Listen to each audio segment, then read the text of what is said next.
Hey nerds, Farmer Jesse here. Welcome to Growers Daily, your daily dose of ecological farming insight. It is Thursday, September 4th, 2025, and today we're talking about grass-fed versus feedlot meat. How much cold storage do you really need for a market garden, and what gives with paper mulches? So let's do it.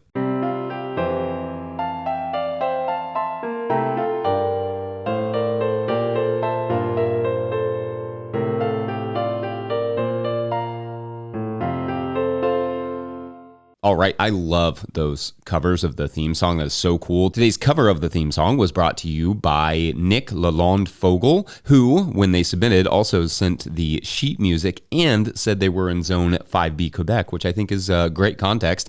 We will put a link for Nick's work in the show notes. And musicians, please keep sending those covers of the theme song to farmermike@no-tillgrowers.com. All right, glorious Thursday to you all. I hope your first week of September is everything that you dreamed it would be. It is raining currently, and there's a pretty good chance of thunderstorms here for most of the day. So if I just randomly start weeping, know that everything is okay. I'm just very, very happy. And I just heard some thunder, so that's good. Got some spinach in the ground yesterday and really need to start more spinach and more lettuce today, because in the same way that stuff in the ground grows slower right now, so too does stuff in the greenhouse, because there's just not as much sunlight. So if I want good transplants by the end of the month, got to get going. Hi, Holly. My dog, Holly, does not like this thunder as much as I do. All right, as is the tradition of sorts on Thursdays, we try to take the day to catch up on your Patreon questions. There is now a September thread up over there at patreon.com/no-tillgrowers. So Patreon members, hit that up when you can and get your questions and or themes in. All right, our first Patreon question of the day comes to us from Benjamin Daughtry, who writes, quote, "Hey, Farmer Jesse, I'm an aspiring farmer currently living in New York City, but with plans to farm in upstate New York. A couple of years ago, my partner and I watched the movie Biggest Little Farm together, and as the credits rolled, she turned to me and said, 'Can we be farmers?' I took her seriously, and your videos were some of the first resources I found as I began educating myself about farming. I'm now a loyal listener of Growers Daily, awesome, and proud owner of the Living Soil Handbook, also awesome. Okay, here's my question. I graduated from college a few months ago, and in my last semester, I took a class called Food, Animals, and the Environment and the Outsized Environmental Impacts of Animal Agriculture. One of the key takeaways was that all animal agriculture is weighed down by an inherent inefficiency. The fact that you must feed an animal far more calories of food than you will be able to harvest from its meat. This means that the vast majority of agricultural production in the United States and all the greenhouse gas emissions and environmental impacts that come with it goes towards feeding the vast number of animal lives that we consume, and up to 90% of those calories are quote unquote wasted as the chicken, pig, cow, etc. moves its body, grows its tissues, and runs its metabolism. It would be far more efficient, resource-wise, to just eat plants. As a non-vegan, this was difficult stuff to learn, but more challenging was the realization that small-scale animal agriculture, which makes up the tiniest drop in the industrial mega system that is U.S. meat production, is actually relatively more environmentally impactful than factory farming. And listeners, don't worry, we're going to come back to all of these ideas in a minute. Anyway, they go on. I went into the class enamored with the idea that rotational grazing could save the world and reverse the climate crisis by restoring grasslands and sequestering carbon, but to my dismay, the numbers just don't bear this out. Grass-fed beef actually produces even higher carbon emissions than grain-fed, which is saying something, as beef tops all climate emission charts, because as much as it might be better for the cow to have a rumen full of grass, a grass-fed rumen actually produces more methane than a grain-fed one, and it does so for longer per pound of beef because the slower time to slaughter weight. In my opinion, there's no question that small-scale animal agriculture is better for the animal and the people who raise and consume them, but if my small farm is actually responsible for relatively more emissions than a larger one, and if a small number of people raising quote-unquote ethical meat makes people feel less queasy about consuming meat in general, even though the majority of the meat they are likely consuming comes from a factory, am I just kidding myself? Also, what are your thoughts, practices, rituals around meat consumption more generally? End quote. Okay, so interesting question here, and there's a lot to kind of go over. I could frankly spend an entire week on this subject, but I think for now it's important to add some context to some of what is put forth, and we can discuss it more over time because, well, this is a daily show and we have nothing but time. So I'm just going to try and bust this out, or myth bust this out a little bit, as it were. On the grass-fed beef actually produces even higher carbon emissions than grain-fed thing. If just looking at the cattle emissions, then maybe, sure, yeah, that makes sense because the maturation of a grass-fed cow is longer.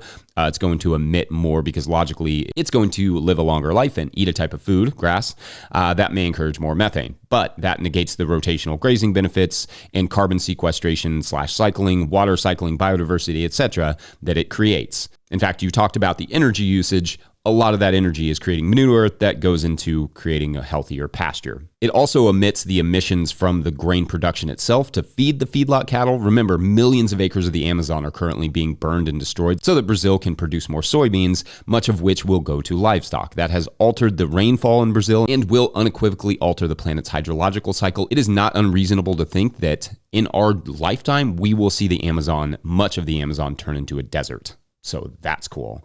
Those implications of feedlots have to be factored in. Otherwise, what are we even studying here? A person who lives until they're 70 is going to use more stuff than a person who lives until 50. No argument there, but you cannot negate what those two people did in their lives. If the person who lives until 70 spent their entire life living lightly on the land, restoring ecologies, etc., and the 50-year-old spent their life just consuming, their positive or negative impacts on the world in that time will be substantially different. That said, there is some truth to the idea that grass-fed beef is not always inherently better, although the regulations allow for some fudgery in terms of if a cow is grass-fed or not in the U.S. Almost all of the grass-fed beef in America does not come from America anyway. It comes from places like Australia where there is just more grassland and a better climate for it in some ways. So in that way, some percentage of whether or not it's better for you in terms of carbon emissions from shipping in this case, the effect on ecology, etc., depends on where it comes from as much as how it is produced. And that sort of brings us to your question about my thoughts on meat consumption generally. We do eat some meat, and the vast majority of that is locally produced on pasture.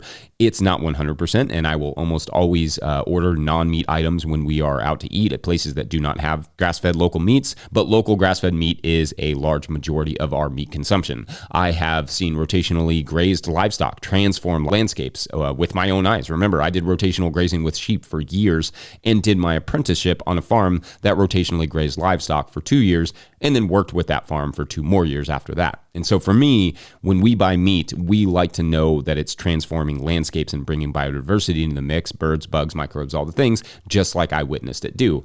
Feedlots are just consumptive. They do not add, they only consume. So their only role is to take. And of course, that's without getting into the nutritional side of things of the meat or the quality of the life for the cattle themselves. So I guess I would say whether it's good or bad for the environment really will depend on the farmer and their proximity to you. I also think we need to rein in our meat consumption generally, especially because the amount of meat we eat right now would be mathematically difficult to fit on the amount of farmland that we have, especially as cities keep expanding and we are increasing our factory production here and taking farmland out of production and putting it into like server farms for AI and that sort of stuff. So that's cool. But I wouldn't let the specific concerns you laid out destroy your dream of small scale grass-fed meat production. Just be thoughtful about, how you're going to produce the meat, treat the animals, what animals make sense for you and your climate and your vegetation. Anyway, I love this question. I'm sure there will be others eager to chime in as well. So I will give you all the floor. But in the meantime, how much fridge do you actually need for a market garden, which feels like the obvious transition here? BRB.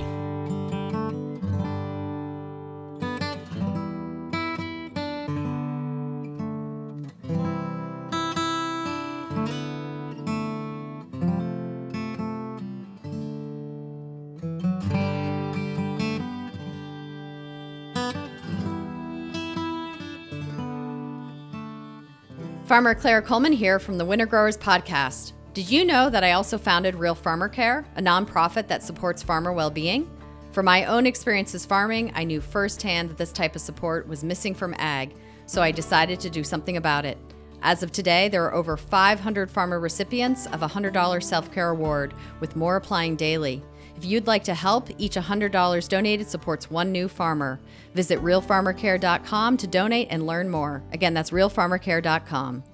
All right, if you, the listener or watcher, are enjoying this podcast, getting even a small amount of value from it, consider supporting our work over at patreon.com/no-till-growers. I will try to get to questions from everywhere that questions come in, but I will always get to your Patreon questions. Now, today's second Patreon question comes to us from Patreon member Little Row Farms, who writes, quote, "Hey, Jesse, we are wanting to add a wash pack building to our farm, but don't want to build a permanent building due to us leasing the location. We are thinking of buying a prefabricated all-metal insulated building that we can add a cool bot room to, as well as a wash pack station. My question is, what size building do you think would be enough for a half-acre market garden that will be in heavy greens production? I want to have enough room for easy traffic flow, but not oversized due to expanse. Thanks for all you do and keep up the great content. Tyler," end quote. Okay, great stuff here, Tyler. Appreciate that. And this is one of those questions that really fits well in this podcast format. There is no world where a video called "How much cold storage space does a market garden really need" would have ever gotten enough views to justify its production. In fact, someone asked in the last video if I still do videos in the gardens, and maybe I will again at some point. But one, I do these at, 5:36 in the morning for this current one. If you're wondering why I'm kind of talking quietly, it's because the family's still asleep. But anyway, I've got a 6:30 interview to get ready for. So I do these early, and that enables me to actually do them. And two, I've done basically every video I can do that way. That will, earn enough views to make the money that we need to make to keep this thing going. Some of them I've done twice over, in fact. So there really isn't anything more for me to do in that format. I've covered the bigger stuff at this point. This podcast kind of enables me to cover some of the smaller stuff. So that's fun. So yeah, get as many of these sort of nuanced questions in as you all have. Patreon members, podcast for the win. All right, so there are two main considerations here, space and mobility. The mobility/impermanence element of the structure itself will make some of this decision for you. For instance, you've mentioned a prefab building, and that's fine, but would it be better than, say, a shipping container that a truck can drop off and then later come pick up and take to the next farm, or perhaps a trailer? Looking at those may help make the decision for you to some extent. For size, for me on the cold storage side, I could arbitrarily say that a 1 8x8 by 9 foot space like we have will do it for you on that acreage. That works for us for the most part on about 3/4 of an acre, though it definitely gets really tight when this farm is in full production.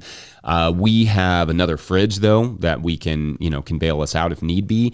But honestly, this is really just a math problem in terms of the cold storage. Look at the bins you are hoping to use and measure them for the cubic feet that they take up, length times width times height of the outside dimensions. For me, I would suggest aiming to account for at least 1/3 of the number of beds being harvested at a time. So basically, you're going to be harvesting a third of your beds every time you're harvesting. So if you factor that you will need at least 3 bins per harvested bed, and each bin takes up 7 cubic feet, which I'm just completely making all this up, you will have to do your own measurements. And you have, say, 25 beds to follow, you would need 175 cubic feet available per harvest. You don't have to follow along with these numbers, but I'm just trying to give you some context and some examples. But that's like a 5.5 times 5.5 times 5.5 foot space, or however you want to configure those dimensions. Now, whatever number you come up with here is not the size that you need. Remember, you've only harvested 1/3 of your farm, so that number is the absolute bare minimum, but it gives you a starting point to know what you have to have to make sure that stuff stays relatively cold. Some growers can get away with just using a fridge or two, though I will say that a CoolBot, a tool that modifies the AC unit to be a cool air compressor, and an insulated room is often cheaper than a nice fridge, or at least a couple nice fridges. So anyway, for me, that's where I would start. Just sit down and math it out. But of course, don't use my numbers. Those are just completely made up. But you can still use that formula for finding the cubic feet of the bins, and then work backwards to figure out what the cubic space of the storage would be. As for the amount of space you actually need for moving around and mobility and stuff, I've talked a little bit about what you would need in terms of a wash pack station, what you'd want to use for your wash station, what you'd want to use for dunking. So a lot of that, if you're doing greens, you're going to need to figure out what you're going to be using in terms of the tubs themselves. And you will want at least a few tables for setting stuff. So we have 3 stainless steel tables. I think they are all 6 by 3 feet or whatever width a typical stainless steel table comes in. And then I want to have at least 4 feet behind me if I'm placing them parallel to one another. And then that way I can turn around, take the bin off the table, put it in the wash tub, run it through the wash line, and then move on. Just measure all the things, like how big is your wash tub, how, what size is the spinner going to be. You're going to need a pack table. So you just need to measure all of those things and what you can afford, and then that will give you how much space. It's always just a basic math problem. And make sure that space is covered if you can. It's okay if it's outdoors, like a lot of our wash back station is outdoors, but sometimes it's raining, not often enough, but sometimes. And in that case, you just want to stay out of the rain, even if you're washing something. It's not fun to stand in the rain and have to wash carrots, for instance. It's a lot of water. Anyway, I hope something in there was helpful. We're going to take a quick break, and when we come back, we will discuss paper mulches. But first, a quick word from our friends at Rimmel Greenhouses. Whether you're growing tomatoes for market, flowers in the spring, or vegetables for your family, growing in a high tunnel protected from the weather provides the right environment for a harvest you can count on. Rimmel Greenhouse systems are strong and durable and easy to assemble, offering the quality you need to grow productively year-round. Also, greenhouses and high tunnels do make a good wash pack station, so just keep that in mind. We have friends that do that. The team of experts at Rimmel Greenhouse Systems will be your trusted partners to ensure you get exceptional value from your greenhouse or high tunnel investment. Visit Rimmel.com today to get growing. All right, if you're watching on YouTube, this pile of leaves, I got it super wet and then I had a tarp over it. And you can see when you pull the top layer of leaves back that you just get the most beautiful leaf mold. So it takes almost a year, but you get a really, really nice amount of that stuff. Awesome. All right, our third and final Patreon question of the day comes to us from Jert Sampson, who writes, quote, "Hi, Farmer Jesse. Greetings from Zone 4, Vermont. I'm curious if you or any of our listeners have used any paper mulch products. Looks like there are quite a few options out there right now. I'm trying to reduce plastic usage and need to find something to help with weed suppression. You mentioned burlap. I like the idea, but that gets pricey quickly, even in my context of a large home garden/homestead. Do you know of a good source of cheap or repurposed burlap? I may give paper a try next year in a plot of squash and on the onion plot. I love growing onions, but what a pain it is to keep them weeded. Thanks," end quote. Yeah, onions can be a pain. Hear that? All right, great question here. So I have not tried all the paper mulches out there, and as far as I know, only a handful are technically allowed in organic production. We used to use one called Weed Guard Plus, which is OMRI listed, essentially meaning that it is allowed in organic production. There are a couple others like Garden paper, GARDN paper, not OMRI listed notably, and Sunshine paper, which is listed. Then, of course, some people just use recycled craft paper. Now, the organic rule here is essentially that producers are allowed to use things like newspapers and other recycled paper that does not have gloss or glossy inks or colored inks of any sort. So as long as it is blank and recycled, if you are wanting to certify, it should be in the realm of okayness, though I always recommend double checking with your certifier before using any product on your garden. Anyway, if you're not organic, I would still avoid the inks and such, and for that matter, newspapers, magazines, etc. All right, so for using paper mulch, for me, it does not make a great mulch on its own. I consider paper mulches to be somewhat of a supplementary mulch. The reason for that is it's really just wind. Wind will rip even the good paper mulches in half and throw them in your face, sometimes literally. What happens is, even if you have the sides pinned down well, like it covered in soil or covered in, like wood chips from the pathways or whatever, if any wind can get into the planting hole, the mulch will be easily compromised. Now, there are some thick ones that may work better, and you can add compost or soil around the planting hole to prevent the wind from getting underneath it. But that extra work, and not to mention the extra soil work, may not be worth it. For me, I like paper mulches as a weed barrier beneath my main mulches, especially when looking to start new gardens without tillage, like on a pasture. So in that scenario, you would lay the paper mulch down and then whatever other mulch, compost, hay, etc. that you want over top.